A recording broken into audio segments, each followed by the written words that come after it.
Hello everyone, welcome back to our YouTube channel Login 8. Today in this video, I'm going to show you how to insert or tick in Excel.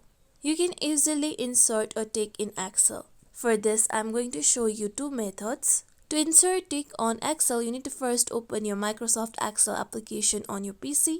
Now here you can select the cell in which you want a tick to be inserted on. After this, you can click on Insert option on the top. Then here you can see symbol option on the last. Click on symbol option. After this, here you can see a small pop-up box. Now here you can see font option. Click on the font box and then you need to select the font that is Wingdings. After this, click on Wingdings option. Then here you can see different symbols. Now scroll to the very bottom of the box and then here you can see two kind of tick marks that you can use. I'm going on with the single one and then you can click on insert option. Similarly, you can click on insert many times so that you'll be able to insert many tick marks on the given cell.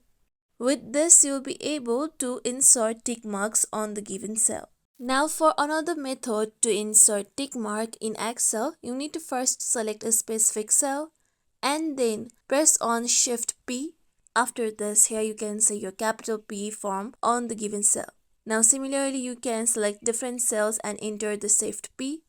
Then you can select the cell with Shift P. After this, go to your home. For that, click on Home option on the top. And then here you can see Calibri font. Click on the given box.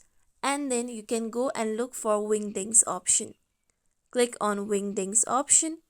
With this, you will be able to see tick mark on the place where you have entered Shift P. As you can see here, the Shift P, that is capital P, has been changed into the tick marks. This is how we can insert a tick in Excel. This is it for tutorial everyone. Hope this tutorial was helpful to you all. If you liked today's tutorial, make sure you like, share, subscribe to our YouTube channel for more tutorials like this. Thank you for watching.